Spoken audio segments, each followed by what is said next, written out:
малкумина луѓе на планетава, малкумина луѓе на планетава знаат колку е важно да се осознаат внатрешната моќ на секој еден. Кога осознавате внатрешната моќ на вас самите, тогаш исчезнуваат сите замислени препреки кои самите сте си ги поставили. Не постојат неодговорени прашања и нерешливи проблеми. Сето оно што е препрека го создаваме ние со нашиот мисловен процес. Огромна е нашата моќ. Единствено нам, од целиот животински свет, ни е дадена моќта да креираме, да создаваме преку нашиот мисловен процес. Зошто е сето тоа така? Бидејќи нашиот мозок живее во сегашно време. За него не постои минато и иднина. Постојано одрегањето до смртта, тој обстојува во сегашно време. И тој работите, случувањата ги гледа во слики, че ние функционираме на тој начин што водиме диалог со самите себе си и со светот преку слики кои ги гледаме, сликите кои ги немаме во нашиот ум. Ние не можеме да ги видиме. Значи, случувањата не можеме да ги креираме ако немаме некои слики. Нити пак имаме моќ да го сопреме тој процес. Дури ако ви кажа, еве, не размислувајте сега, ќе ве замолам, не размислувајте на розов слон. Не може. Размислувате. Се додека нешто не осознаете, се што постои во вашиот ум, за што имате поимање, се е слика. Еден пример, дали некој знае каде е Лемурија? Ќе ве замолам, дигнете рака да видиме колку луѓе знаат каде е изгубениот континент Лемурија. 1, 2, 3, 4, 5, 6 луѓе. Другите не знаете. Значи, овие 6 луѓе имаат слика и веднаш пред нив излегува глобус или карта на светот и тие гледаат каде е Лемурија. Останатите не знаат. Сега како ќе ви го кажам ова, вие ќе го надградите вашиот мозок со една нова информација која ќе ја задржите до крајот на животот. Значи, кога осознавате нова информација, вие веќе повеќе не можете да се вратите назад. Сега сите ќе видите каде е Лемурија. Лемурија е во Индискиот океан, каде што се наоѓаат денешните Малдиви, под Индија. Од овој момент, сега кога ве прашам, сите ги дигнете рака, бидејќи сите знаете каде е Индија и Индискиот океан. Тоа значи дека мозок надграден со нова информација никогаш повеќе не може да се врати назад. Всушност и затоа се образуваме, се школуваме, за да имаме информации. Колку повеќе информации имаме, толку поголемо искуство имаме. Не прави попаметни она што сме го прочитали, туку она што сме го доживеали. Затоа, некогаш преку она што сме го доживеали, преку искушенијата, ние растеме и поминуваме на едно високо ниво. Всушност, во тоа е големината. Да издржиш кога е тешко, кога е болно. А всушност, тоа ќе те научи на нешто ново. И во иднина, ако се појави таква препрека, ти многу лесно ќе ја решиш. Како што реков, значи, ние размислуваме во слики благодарение на најкомплексната структура во универзумот, нашиот мозок. Науката се уште не може во целост да го истражи нашиот мозок. Нашиот мозок е составен од 100 милиарди клетки, во кои има милиарди протеински молекули. Тие 100 милиарди клетки се поврзани со 25 до 30 милиарди синапси, врски помеѓу себе, за да има проток на информација. Во секоја од нив, значи, како што реков, има милиарди протеински молекули. Само во една клетка има можност, капацитет да се соберат 5 најголеми енциклопедии, да речеме британики. Замислете каква е нашата моќ. Значи, ние имаме моќ на складирање на информации во еден живот за многу повеќе животи од 5, 10, 20. Никој не може да процени колку. Бидејќи само во една клетка го се собираат 5 енциклопедии, замислете што може да се случи во 100 милиарди. Ови го велам за да може да бидете свесни колкав е нашиот капацитет. Бидејќи кога се раѓаме, се оплодуваме од еден сперматоизид, при оплодување се излеваат 200 до 300 милиони. Само еден е победник. Секој еден од вас е победник, значи најсилниот. И секој од нас, не случајно во овој момент, е овде на оваа планета. Тоа значи дека секој треба да биде капетан на својот брод, кога веќе си дошол на оваа планета. Живе го животот токму онака како што ти сакаш, не како што другите сакаат. Ако ја откриеш внатрешната моќ која ја имаш, а премногу едноставно да ја примениш во животот, тогаш ќе добиеш се што ќе посекаш во животот. Благодарение на премногу едноставните работи. Тоа се само неколку работи, како што ви реков. Значи мозокот, ви објаснив, колкав капацитет има, кој се дели на свест и подсвест. Свест е она што сега јас говорам и вие што ме слушате, оние 5%, а 95% е реактивен ум, поточно подсвест. Таа подсвест ги слуша сите информации кои стигнуваат до вас, од вашето раѓање до вашата смрт, вие ги имате потполно сите информации. И никогаш тие нема да се изгубат. Тие информации седнат во некоја клетка. И доколку клетката одумре, таа преку синапсите ги дава во целост сите информации, звук, боја, преку сите сетила што ги осознала на соседната клетка. И таму остануваат до крајот на животот. Всушност, тоа е нашето искуство. Кога сакаме некоја информација да добиеме, ние задржуваме мисла и тогаш се прави поврзување на истородни клетки кои се причина за создавање на точно одредена последица. За да ви го објаснам попластично ова, ќе ви кажам дека нашиот мозок функционира на тој принцип што мислата не можеме да задржиме инстинктивно подолго од 4 секунди доколку ние не се фокусираме на тоа. Вие сега мене ме слушате. Во исто време водите диалог со вас самите. Значи, вие гледате и други слики. И сега ме слушате и во еден момент, ако нешто ви е интересно, одреден збор, вие се префрлате на некои слики кои вие ги креирате. Значи, само 4 секунди мозокот е програмиран да ја задржи информацијата како мисла. Доколку подолго од 4 секунди се фокусирате на нешто, да речеме сега на ова ја што го зборувам, вие правите поврзување на истородни информации, поточно јас ги велам истородни клетки со истородни информации во мозокот, и тоа започнува да прави едно креативно јадро. За се е така, да речеме, нешто сакате во животот, да речеме да бидете, да се запишете на универзитет некој престижен или да се школувате доктор, професор, не е битно, некоја струка. Вие тоа го посакувате. Колку подолго размислувате на тоа, толку повеќе идеи ви доаѓаат. Затоа што поврзувањето на истородни клетки се причина за создавање на точно одредена последица.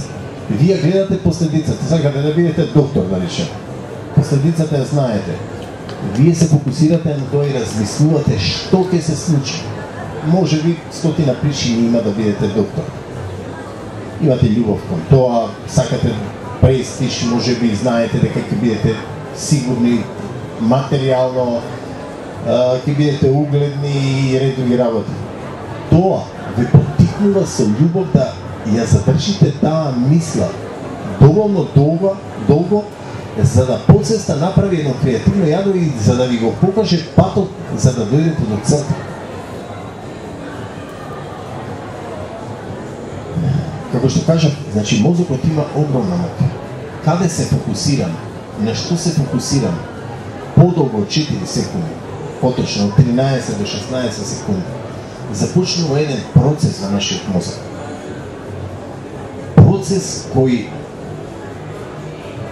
прави креирање на она што вие, по што вие копнеете или сонувате. Се што сте постигнали и што сте денес е последица на она вие што сте го посакали. Мислата е само причина. Се останато е последица. Колку повеќе енергија давате, колку подолго задржувате нешто во вашиот ум, толку сте поблизу до тоа што го посакувате. Значи, нашата моќ е огромна. Зошто е ова вака? Бидејќи подсвеста не само што ги меморира сите информации, таа го слуша разговор, како што ви кажав, јас говорам, не слушате мене и водите диалог сами во себе. Секој сега од вас, секоја единка размислува нешто плюс од она што јас го говорам. Сите тие информации паралелно стигаат во некои клетки и се запишуваат како информации. Значи, подсвеста слуша се што говориме, но постои некој друг кој живее во сегашно време и е починет во сегашно време на подсвеста, на мозокот и на подсвеста. Тоа се пептидите во нашиот организам кои ги лачи хипоталамусот кој е во мозокот. Што е тоа поедноставно да ви обяснам? Значи, пептидите или невропептидите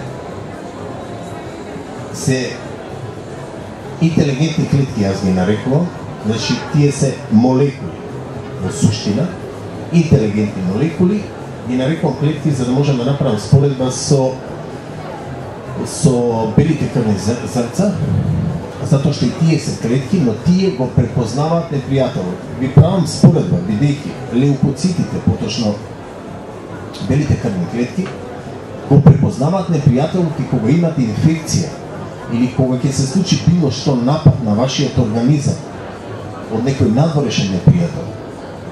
Тие даваат информација во мозокот и мозокот наредува како и колку и со која брзина да се множат. И тогаш тие се множат и го напајаат непријателот, бидејќи го препознаваат непријателот. Доколку некоја нова болест ве нападне, значи информацијата нема како во компјутер. После COVID-19. Информацијата значи ја нема во мозокот. Тогаш тие откриваат значи како би се спротивставиле и еднаш кога ќе се запише информацијата, мозокот знае за таа болест и точно знае што треба да направи и колку леукоцити да произведе, бели крвни клетки за да го нападат и го уништат непријателот. Слично функционираат и пептидите кои живеат во сегашно време. Но разликата е огромна. Леукоцитите го познаваат непријателот, а пептидите не го познаваат непријателот. Пептидите реагираат на нашите мисли, го слушаат разговорот кој ние го водиме во нас себе си.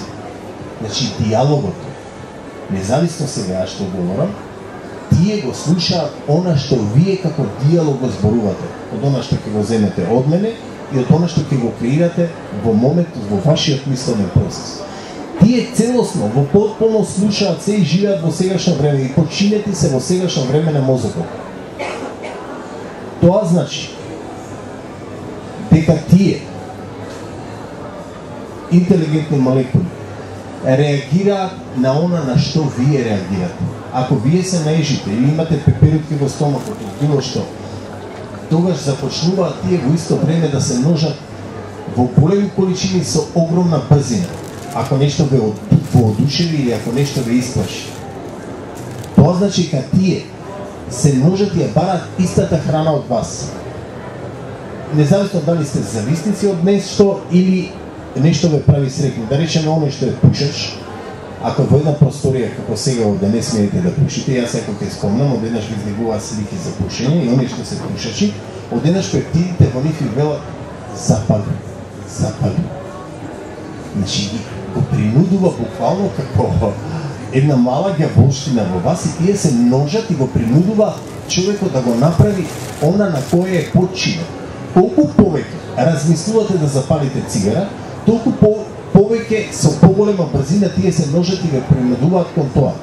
Во зависност на за што сте зависни, дали алкохол, дрога, коцка или можеби некои убави работи, сега наброи се што е неубаво.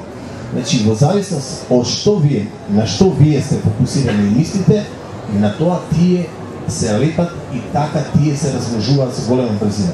Морам да кажам дека пептидите ги користат истите рецептори кои ги користи наркотикот дрогата. Значи потполно истите рецептори. Замислете амокта. И токму затоа кога пептидите се множат, хипоталамусот произведува, кога се множат за нека убава работа, кога сте заљубени, чувствувате како да летите, како да не одите по земја. Бидејќи се множат пептидите во исто време, допаминот се лачи од хипоталамусот. Допаминот е природен наркотик. Затоа кога сте фокусирани на нешто што многу сакате, учите некој испит, верувате дека со 10 ќе го завршите, или заљубени сте во нешто, во одредена работа, или заљубени сте во вашиот партнер, тогаш не ви треба чувствувате, значи ни спиење, ни храна, едноставно како да летите, нешто чудно се случува во вашиот организам. Тоа е поради допаминот кој го лачи хипоталамусот и поради размножувањето со голема брзина на пептидите, бидејќи вие сте се фокусирале на нешто што многу го сакате. Значи имаме мозок кој живее во сегашно време, имаме подсвест кој слуша и запишува се, имаме пептиди кои живеат во сегашно време и слушаат се што вие разговарате. Тоа значи дека премногу е опасно да размислувате се и се што. Морате да имате контрола на вашиот мисловен процес. Всушност, и затоа сте овде. Да ве поттикнам, не да ве научам, само да ве поттикнам, вие се ова го знаете. Да ве поттикнам да внимавате што размислувате. Во зависност од тоа што го размислувате, таква е вашата вибрација во вашето тело и таква фреквенција правите и на тој начин привлекувате истородни луѓе, поточно истородни во смисла на мисли.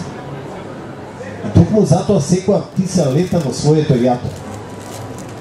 Премногу е опасно да се размислува за негативни работи. Кога сте преокупирани со завист, со љубомора, со омраза, гнев, во вашето тело се лачат сулфоцијанати. Тоа се отрови. Може би некогаш сте приметиле кога сте во шок, под стрес или страшно нешто ви се случило, да не кажам некој ви почнали во моментот со бракајка или било што.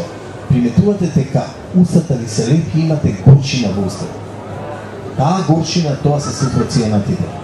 Тоа се отрови аналогни на оние кои ги лачат змиите.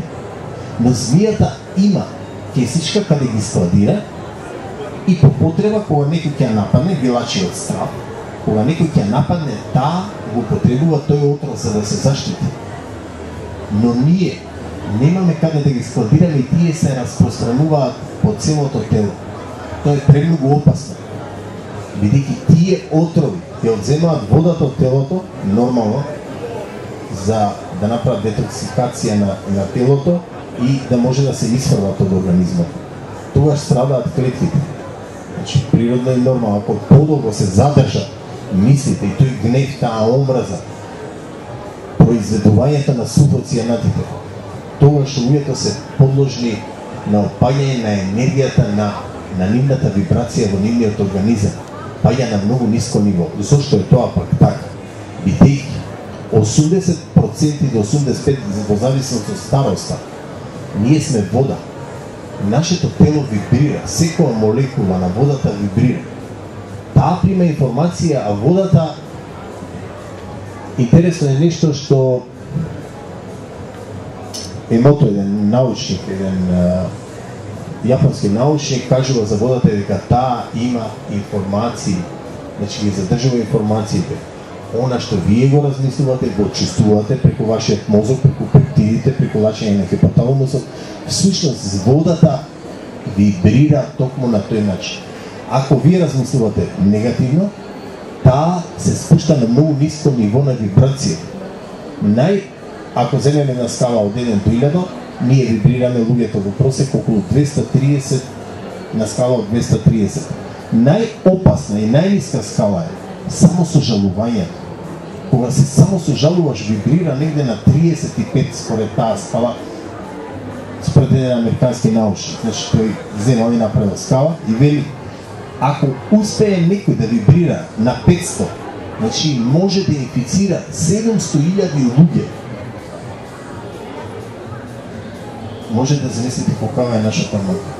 Значи само еден човек може да програмира, го кажам по програмирање, 700.000 луѓе поради неговата вибрација. Најопасното нешто е само сожалувањето. Никогаш. Значи никогаш немајте да се сожалувате. Бидејќи вие имате огромна моќ и можете да постигнете и да добиете се што ќе посакате. Никогаш немате потреба да паѓате во депресија. Зошто е ова така? Значи ви ги објаснив основниве работи, 4 работи, што се случува во организмот. Зошто го велам ова вака? Сега некој ќе рече како е може, некој што во депресија, бидејќи мозокот живее во сегашно време. Ние можеме кога сакаме да го излажеме нашиот мозок, буквално да му направиме плацебо ефект. Со вметнување на слики кои нас не прават среќни. Колку да сте несреќни. Ако вие запишете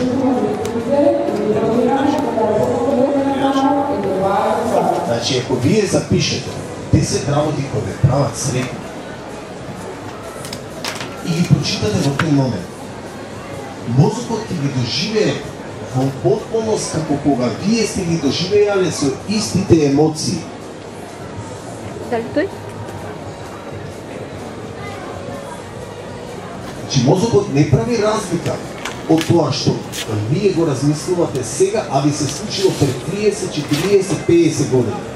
Тој во целост ги вади сликите од некоја клетка и го гледа среќниот момент, кога сте ги промирале, сте правеле свадба, ви се родила принова, било што, она што вас ве направило среќа. Во потполност, информациите кои сите 5 сетила тогаш што ги примеле, вие ги доживувате во целост, гледајќи ги сликите. Како што ви кажам, значи сега вие ги меморирате сите слики. Дури еве, во моментот ќе ви кажам дека вие не приметувате што се меморирате. Вие ме слушате мене, но вие не сте свесни дека преку 5 сетила кај вас стигаат информации од звукот надвор, од светлината овде, дали е топло во просторијата, дали ве стегаат чевлите и дали кај сте допрени. Значи, сите 5 сетила постојано, милион информации стигаат дневно и се запишуваат. Значи, дали имате физиолошка потреба, ве стегаат чевли, да не набројам, дали ви е топло, дали ви е ладно, сите тие, до најситен детал да ви набројам. Ако некој ве врати и после 30 години во овој момент, под хипноза, вие ќе ми ги кажете сите информации за кои во моментот и не бевте ни свесни, додека не ви кажете. Замислете моќта на мозокот. Тој постојано запишува информации и кај него не постои грешка. Бидејќи подсвеста не може никогаш да сгреши. Таа е така создадена да таа никогаш не греши. Токму и затоа Јунг вели, се додека подсвестното не го направиме свесно, ние ќе веруваме дека тоа е судбина, а судбина сама по себе не постои. Судбината ние ја креираме. Ние ја пишуваме иднината. И секој од нас е само она што се неговите претходни мисли и ништо друго. До овој момент, сите вие сте само она што се вашите претходни мисли. Од овој момент, доколку направите измена во вашиот мисловен процес, ќе бидете она што го посакувате. А тоа е премногу едноставно. Како кога ставате програм и ставате мисли кои би ве направиле среќни, кои би ве приближиле кон вашите копнежи, верувања, надежи и она што вие сакате да го остварите. Ако е тоа така, дали има потреба да размислувате за нешто што ве прави несреќни?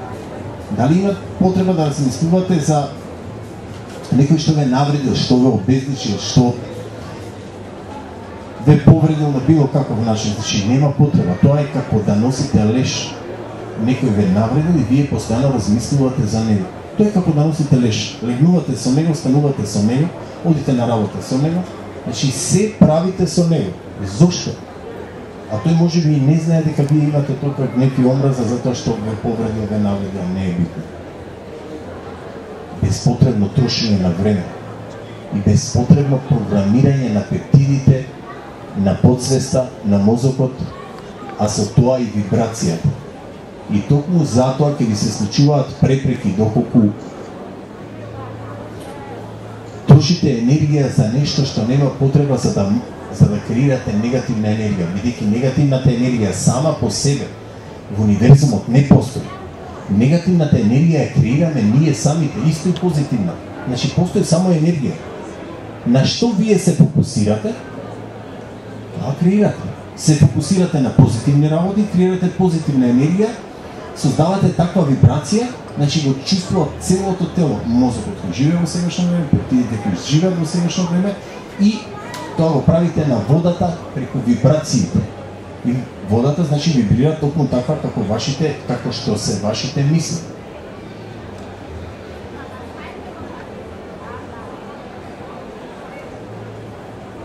Значи прв ден среќа, денес имаме една тема, значи креирате позитивен живот за 7 дена. Прв ден е среќа. За да може да се доведете во една состојба, да бидете под тој природен наркотик, допамин, кој го влачи мозокот. Значи, тоа е многу моќно нешто. Допаминот е нешто како кокаинот, верувајте. Значи, не може да го споредиме, кокаинот е вештачка работа, допаминот е нешто што е многу моќно. Сте почувствувале, кога сте многу заљубени во нешто. И така се чувствуваат, предпоставувам јас. Само предпоставката е да се чувствуваат најверојатно луѓето кои взимаат кокаин. Значи, постојано се хајде. Тоа се случува и со нас, кога ние сме многу јако заљубени во нешто, кога имаме огнена желба за нешто. Значи, кога сме во тешка депресија, кога имаме проблеми, кога мислиме дека целиот свет се свател против нас или ни пропадна светот, доволно е само да ги извадиме убавите моменти, поточно, да запишеме предходно најубавите моменти во нашиот живот, 10 моменти кои ја направиле среќни. Извадете во липчето од вашиот паричник и прочитете го. Или направете го ова што еден од моите фанови ми го донесе пред 2 години и многу ме воодушеви. Цветко се вика човекот, постар човек пензионер, дојде кај мене во канцеларија, многу сакам да го видам господине, што повелете и го донесе ова. Човекот си ставил слика напред и напишал 9 настани кои ме прават среќен. 9 настани цртичка моменти кои ме прават среќен. И вели кога ќе ме нападне мене депресија, бабата ќе ме налути или било што, или пензијата не го стигнала, а вели ќе си го извадам ова и овде си има напишано се, дури и слики. Прво, овде пишува доаѓаме и се населуваме во Скопје со семејството. И си ставил слика од семејната куќа, која дошла во Скопје. Второ бе, завршување на учебни години. Си ставил слика со своите колеги, пријатели, своите соученици. Вели, првите симпатии со убавините и личните девојчиња си ставил една девојка слика, тука полугола. И си напишал дури имиња. Значи, може би биле девојки, Алиса, Данче, Драгица, Душка, Зоре. Човек си отвори многу. Се сеќава на тие моменти, секоја една личност која ќе прочита, му ги буди убавите моменти, бидејќи он сака среќа. Значи, морам да ви кажам како функционира подсвеста. Подсвеста, ако сака да биде среќни, ќе прашате зошто сум среќен. Подсвеста секогаш е задолжена да ги докажува нашите верувања. И сега тој бидејќи бара да биде среќен, таа ќе му докаже што е среќен. Значи, таа ги вади најсреќните моменти. Тој може би има и лоши моменти со некои од девојките. Но подсвеста сега е задолжена да ги докажува неговите најсреќни моменти. Ако тој ја праша подсвеста или нареди, или помисли зошто сум несреќен, од истите девојки ќе ги извади најнесреќните моменти и повторно ќе ви докаже дека сте во право. Значи, вие сте секако во право. Значи, за подсвеста. И црното е бело ако вие верувате дека црното е бело. Дали ме сваќате? Значи, ништо не е црно или бело во нашиот мисловен процес. Тако го прави нашата подсвест. Значи, тоа е еден совршен систем кој функционира застрашувачки прецизно и безпрекорно. Но функционирањето на нашата подсвест е таква што таа е задолжена да ги докажува секогаш само нашите верувања. Она во што ние се фокусираме. Значи таа функционира ирационално. Јас ве поттикнувам да научите да ја користите рационално. Како што ви кажа, затоа Јунг рекол се дека несвесното не го направиме свесно, тоа ќе раководи со нас, а ние ќе го нарекуваме судбина. Всушност судбина само по себе не постои. Кај се фокусираш, тоа креираш и тоа ти се случува. И ти велиш, ми се случи коинциденција или сонував или нешто, било што. Дури и соновите немаат врска. Во зависност од дента што размислуваш, подсвеста ги прима тие информации и ти ги гледаш ноќта и другиот ден ќе ти се случи нешто и велиш го сонува. Да, но пред тоа ти во делот секунда си го иницирал тоа, за да може комбинации да направи подсвеста, бидејќи подсвеста не спие. Таа 24 часа работа. Како тоа да ви го докажам? Па кога јадете навечер, пиете сите физиолошки потреби, сите варања во организмот, задолжена е подсвеста, таа ги презима. Кога преминувате, значи сега сте во бета таласно ниво, кога заспивате, поминувате од бета во алфа, тогаш подсвеста ги презима сите команди во вашето тело или кога паѓате во безсознание. Значи подсвеста е задолжена постојано да биде будна и да командува со сите ваши органи во вашето тело. Значи човеков оди на 4ти ден, поточно 4то случување, малско дружење со другарите. Си ставил слика тука голи во купачи на Вардар, на плажа. Понатаму си ставил, вели, школски распусти и денови во Охрид и Струга со другарите. Еса, од тоа време од 50-тите години. Потоа се ставил на свадби, вика. На свадби, на родендени, на крштевки, на слави, одбележување, прослави. И си ставил слика како си играат. Јас се воодушевив и затоа ви го кажувам ова, да ви кажам искрено, човекот, значи, пазете, пензионер, си седнали си направил на скриптичка мала, вели, ова ви го давам да им кажете на сите ваши фанови. Премногу лесно, вика, трошиш 60 или 120 или 180 минути, а го имаш до крајот на животот и веќе си сигурен кај да се подпреш. Веќе немате потреба ништо да го барате и да го читате.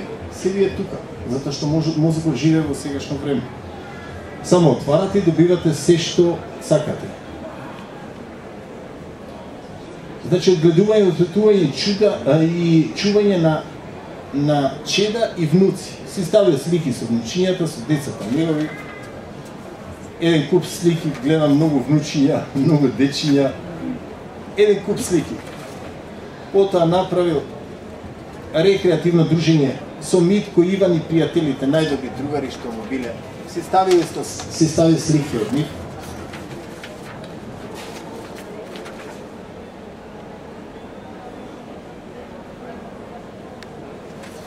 Бил во војска резервен воен старешина, си напишал од војска резервните, воени резервни старешини што биле. Си ставил слика исто од нив. Овде се сликал со нив, со дипломи, со некои награди. Значи, многу работи кои него и онаа верба што е. Значи, верба, на крај си ја ставил Богородица, си ставил и една мајка со дете, си Свети Наум го ставил овде. Од Охрид, напишал датум 37.2013, составил и се подпишал. Ова му е Библија на човекот. Значи, некој ќе напише илјадници книги, ќе прочите илјадници книги, џабемо. Ако ова не го научи, се му е безцелно. Зошто? По 4ти пат као будала ќе ви повторам, бидејќи мозокот живее во сегашно време, за него не постои минато иднина, бидејќи пептидите живеат во сегашно време и го слушаат се оно што ние го збориме, што го мислиме и што го гледаме, дури и вас го воодушевува преска за малце, имаше овации и аплауски, имаше, значи замислете него како го воодушевува. Бидејќи хипоталамусот лачи допамин, бидејќи тоа го чувствува водата и ствара вибрација, тоа значи дека ние треба да мислиме на убави и позитивни работи секогаш и во секое време. Вториот ден од она што го велам креирање на позитивна енергија. Значи првиот ден е среќа. Си направите, си напишете 10 работи кои најубави кои се случиле во животот. Втората работа во книга и пишува не чите понатаму дека не го примениш правилото, дека не ги примениш правилото од првиот ден. Во вториот ден е простување, пишење на енграмите, записите кои некој ви ги направил како што ви кажат, кога ве навредил, ве обезличил, ве посрамотил, било што ви удрил шамар или било што ви се случило. Немате потреба тие луѓе да ги носите на грбот до крајот на животот. Преесте ви кажат, тоа е како да носиш леш. Дали ги чувате корите од портокалите или од лимоните кои сте ги излупале пред една година? Никој не ги чува, ги фрлил. А тоа е исто, а зошто некого да носите на грб, да легнувате и да станувате кон него сакате? Толку време не им посетуваме на оние кои ги сакаме, значи ни еден промил од она што посетуваме внимание некогаш на некој, оној што не навредил, што не обезличи, што не повреди. Значи многу битно е простувањето. Никако омраза према никој ништо. Доколку не можете, ставете си во умот, речете си, па човекот е на многу ниско ниво. Тој не може да ме разбере мене.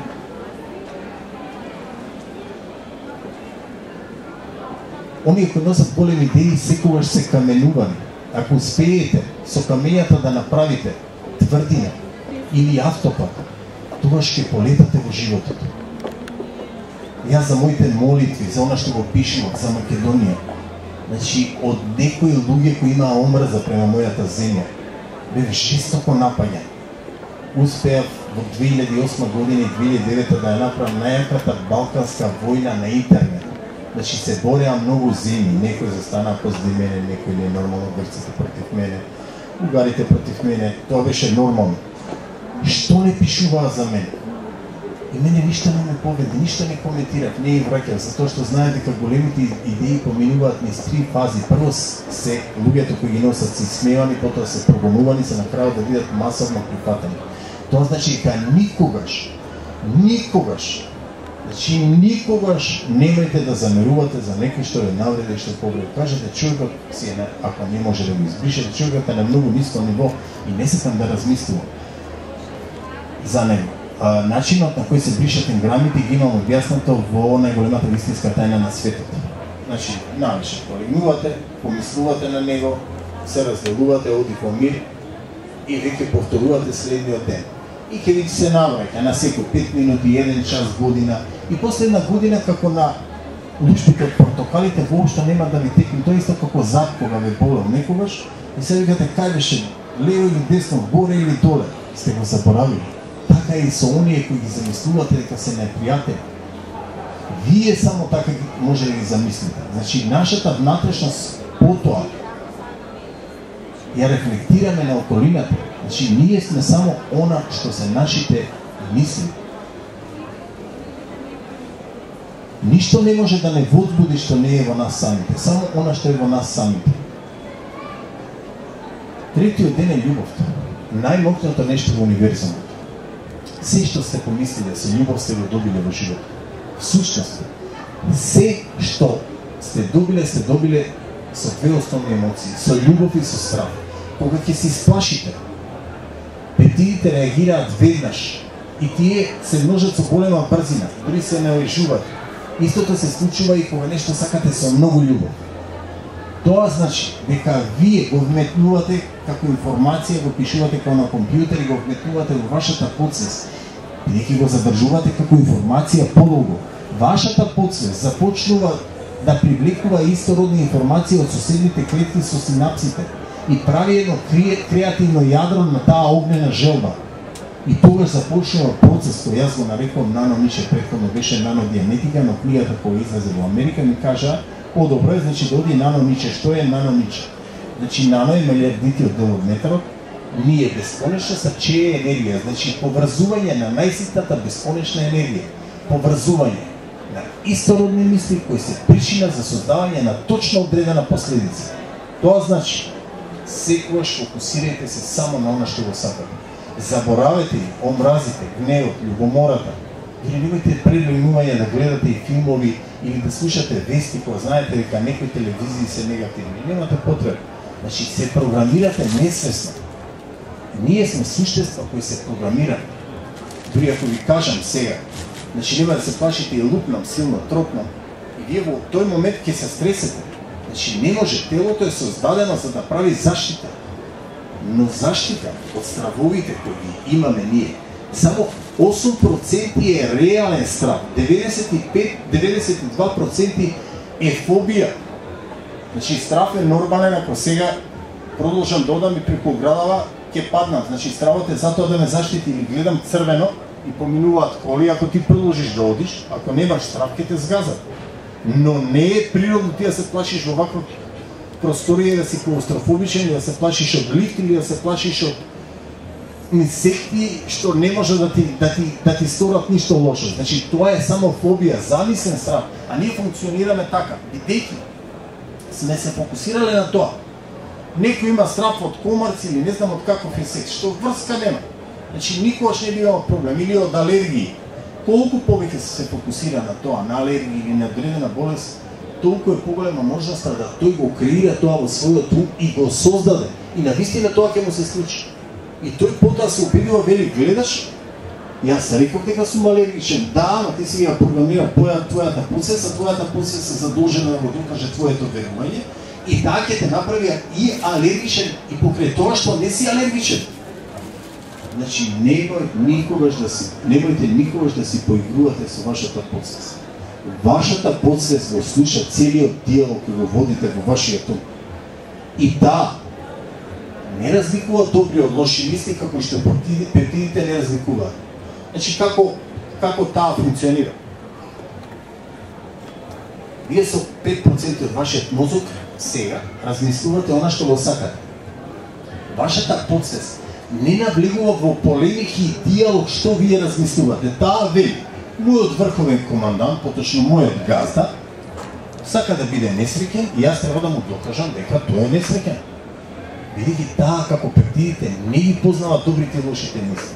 Спротивно на тоа, значи ако прашате зошто сум несреќен, сите се да прашате, милиони информации ќе ви стигнат зошто сте несреќен. Поставете спротивно прашање, зошто сум среќен. Исто милиони информации ќе ви стигнат зошто сте среќни и одеднаш ви се менува целиот мисловен процес и ви се менува вибрација. Значи подсвеста, пептидите не ги интересира зошто вие размислувате позитивно или негативно, не го препознаваат непријател. А ние бидејќи сме најинтелигентните суштества и сме единствените суштества од целиот животински свет на кој ни е дадена мог да креираме, да правиме комбинации со мисли. Значи ние можеме да си одбираме мислите. Па после ова, некој треба да е глуп за да си го труе телото со сулфот цијанити. Зошто некој би размислува за лоши, злобни и негативни работи? Нема потреба. Мисли дека ќе ти биде убаво, ден, 2, 3, 5. Издржи во тоа и ќе започне да ти се случуваат чуда во твојот живот. Нешто за што просто нема да веруваш на почетокот. Тука има една госпоја, кај беше од ремедика, госпоја, ајде на крај. Значи, дојде сега и ми кажа нешто многу убаво би било и да каже доколку сака. Може? Значи, на многу бав ден на Света Петка на 8.8. дојде Ниче во Америка. Сега нема да кажувам зашто и како дошол. Има алергија, некоја чудно се случи нешто и сабајлето станувам рано, гледам сонце, каснат неколку снопи и одеднаш се случи нешто чудно. Почна носот да ми тече и морав брзо да реагирам. Значи ми поклони книги. Ми ги даде неголемата вистинска тајна на светот и вистината за вечност. Значи јас не знаев никој човекот, ништо не знаев за книгите уопште. Ги прочитав книгите, значи почнав да применувам све. А во меѓувреме детето ми беше болно помалото од везик уринарен рефлукс. Тоа е враќање на мокрачата од мочниот меур нагоре према бубрези. И значи постојано ми правеше инфекции, со ешерихија коли, постојано ми правеше пиелонефрити, па лежавме во болници и така натаму. Поминав низ многу тежок период. Но откога ги прочитав книгите на Ниче, си реков зашто да не пробам да го применувам методот. Зашто? Ништо не губам. Кога е премногу едноставно. Да. Многу едноставно. Има дел каде што пишува за програмирање на децата, како да ги воспитуваме децата и како да навечер кога ќе легне, ќе ги читате книгите ако имате желба нормално, кога ќе легне навечер да му повторувате, кога ќе заспие. Директно во подсвеста, значи влегуваат информациите. Да. Кога заспива детето, бидејќи подсвеста ја презима, подсвеста ги презима. Кога ние заспиваме, значи подсвеста ги презима сите информации кои се случуваат. Мајката е најблиску со детето. Кога ќе заспие детето, мајката да дојде на 30-40 сантима до него, се што му збори. Значи тие информации влегуваат во подсвеста, буквално му прави програма. Не сакам да му одземам многу долго време, ќе бидам кратка, значи месец дена јас цело време, секоја вечер кога ќе се легнеше му повторував дека тоа е здраво, дека нема никаква болест, дека наредна контрола која ќе го однесам ќе биде здраво, дека нема да ја има таа болест. И навистина тоа и се случи, медицински, јас сум медицинско лице, значи мене ми беше невозможно тоа да оздрави, затоа што знаев дека потребно е време, 3-4 години да израсти цевката, да се истегне, за да може самата клапа да затвора, па да не се враќамо крача назад. Меѓутоа, во рок од 6 месеци, детето оздрави. Кога отидовме на наредна контрола, на тешко снимање со катетер, значи, немаше ништо. Буквално, значи, јас плачев и не можам да поверувам што се случува. Да. И сега детето здраво, фала му на Бога и фала му на Миче, што е јавна благодарност. Многу пати сум сакала да го сретнам и да му се заблагодарам од срце, затоа што стварно ете, пробајте, значи делува, значи све е до вас. Значи, ништо не е случајно, тоа што дошло тој ден кај вас. Толку така, ја велам, значи не прошто е случајност, значи тоа ми се случило еднаш, мене, и се случило затоа што како мајка толку копнеела, а копнежот е вечен, толку копнеела своето чедо да го излекува, и сега мене ми стига информација, зошто ја би отишол на лекар. Одеднаш се случило нешто чудно, јадам неколку смокви и додека одам наутро гледам сонце, јадам смокви, имам во дворот сите овошки во Македонија и одам да отворам во фирма и приметувам дека ми течат само капки од носот и почнувам да кашлам и се гушам. Живеам близо до ремедика, нормално, кај би отишол во такви моменти, одам во ремедика и се среќаваме. Ја викам благодарам, многу ми ставаат инекција, повелете книги, значи верувајте, некојаш се случуваат такви работи. Мајката е толку моќна да таа го повикува тоа. И се случува нешто. Затоа велам, секој зло е за добро. Нема случајности во нашите животи. Значи, се што сме повикале дошло. Таа ме повикала дури несвесно, со многу љубов кон детето. И тоа е природно. Стварно не знаеш што треба да направам повеќе, затоа што да се утекаш одадени по доктори, по болници е стварно многу трпен период во животот тој што ти се случува. А тоа е многу интересно затоа што медицинските лица кога знаат, учеле за тоа, студирал за тоа и таа знае дека тоа е неможно да се случи. И тогаш е уште поопасно кога си убеден како мајка, но поверувала, значи вербата и во Библијата пишува, поверувала во тоа што сум го читал, го применила, значи што вели Исус, твојата верба те спаси, јас тоа ќе ти кажам. Благодарам.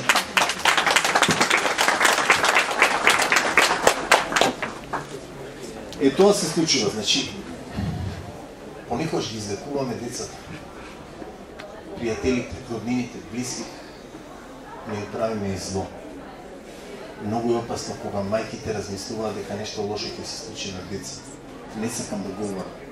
Значи, многу мајки предизвикале несакани последици, дури и смртни случаи.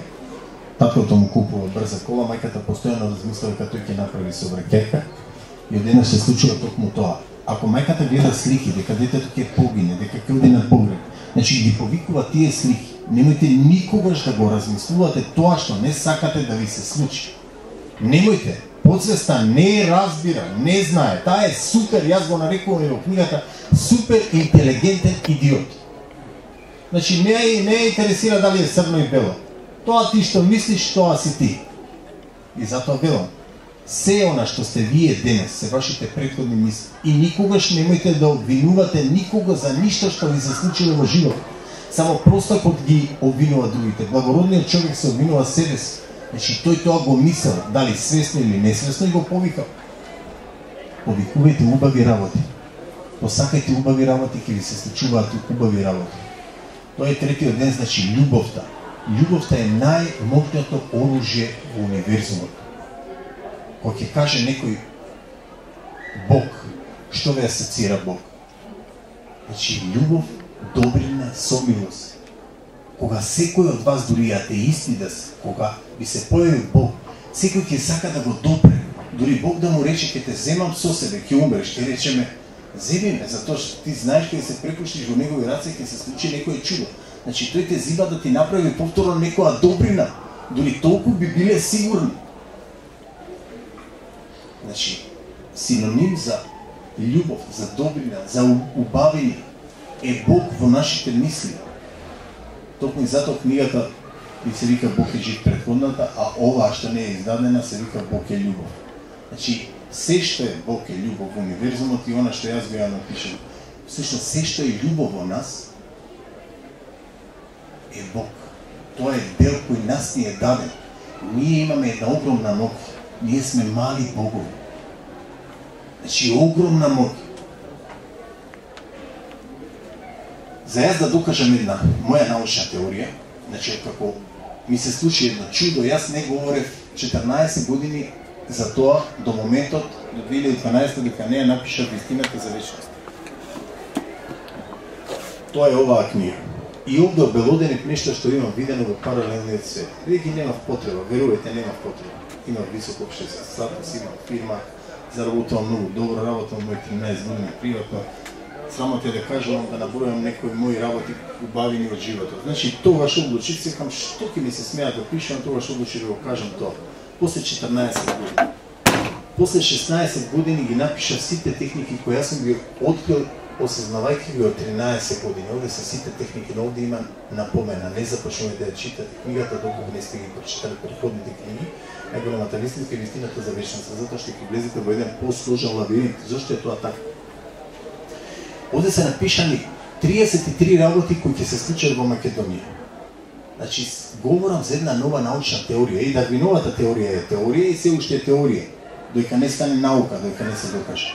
Но ова, бидејќи е напишано, до 2022 треба да се случи според онај што сум го напишал. Доколку се случи, јас ќе потврдам мојата научна теорија и тоа ќе стане наука.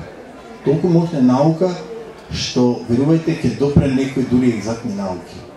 Бидејќи, со ова докажувам дека нашата моќ во индивидуалната се многу голема. Толку е огромна што ние можеме да влијаеме на колективната свест. Овде има напишано, значи, 30 работи кои се случуваат на локално ниво овде во Македонија и има работи кои се случуваат на глобално ниво. Многу од работите кои овде се напишано сега се случуваат. Веќе се случуваат. Како е тоа можно? 50%. Јас сум обичен човек како и вас. Вие ќе правите и поголеми работи од мене за тоа што јас 33 години потрошив за истражување на оваа наука, а вие тоа можете да го научите само за 7 дена. Нормално. Не барам благодарност за себе, но барам благодарност за научниците кои своите животи ги посветиле на тоа, бидејќи јас црпев од тие научници.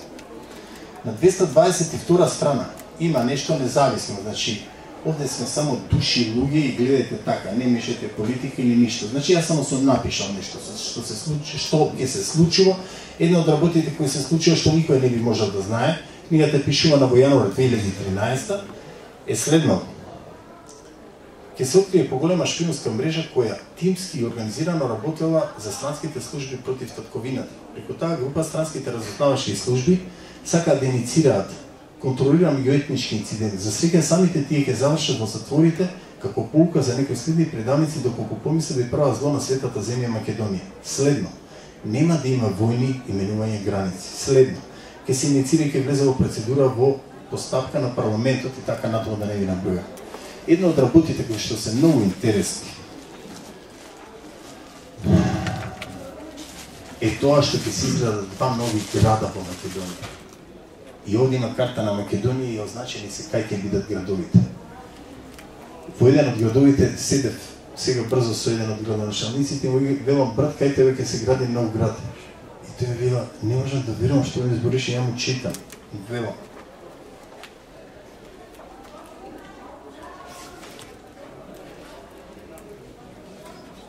Ке се изградат два нови града. Едниот ќе биде во форма на 16 кракото сонце, другиот во форма на символот на вечноста со 8 крака кои се вртат во правесна стрелка на часовникот и го означуваат животот во едниот од градовите.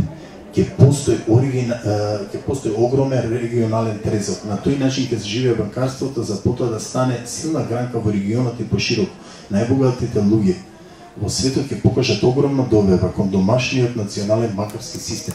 Значи, јас ја немам информацијата кај ќе биде трезорот. Предпоставувам, точно е во овој првиот град што ќе се гради, но не го напишат, бидејќи не сум сигурен.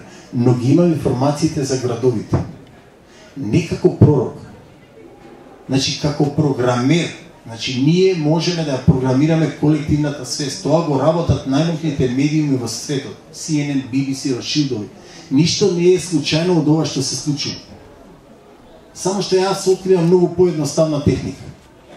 Ова го користел Александар Македонски во тоа време. И замислете, затоа тој имал мог да се бори 17:1 и тој извојувал победи кај Гамела, кај Грани, кај Ис. Значи, случајно ја откривам техниката која тој ја користел. Тој користел, значи, фотографско-лингвистичко невропрограмирање. Јас така го нарекувам тоа. FNLP. Значи, фотографско невролингвистичко програмирање. Тоа ние можеме да го правиме во индивидуалната и во колективната свест и точно тоа го носам како техника. 50% од ова што сум го напишал веќе е реализирано. Јас ви тврдам дека не сум нити Бог, нити пророк, јас сум исто како вас. Само што откривам една техника која вие исто може да ја користите. Всушност и затоа сте вечерва тука, за да ве поттикнам останатиот дел од животот да си го направите со убавина. Побарете се што ќе посакате, се ќе добиете. Ограничувања не постојат. Се што вашиот мозок како слика може да го види, може да го реализира. Ресурси во универзумот постојат. И токму затоа, само 96% од капиталот на земјата тука е во 1% од луѓето. Замислете, секој од вас би бил 96 пати побогат од она што во моментот го има. Ако се поделат богатствата како што треба. Значи, тие луѓе користат FNLP, фотографско-лингвистичко невропрограмирање. Кога тоа ќе се докаже, а верувам дека ќе биде наскоро дека 50% веќе се реализира, не може никој да ја побие мојата научна теорија, тогаш што останува наука. Доколку имате прашање, јас знам дека имаме многу за говорење, но до 90 часот работи сајмо, нема да имаме можност. Ако сакате некој нешто да каже, повелете, слободно може да кажете. Благодарам, ме упоменуваат, морам да говорам. Да се живи здрави.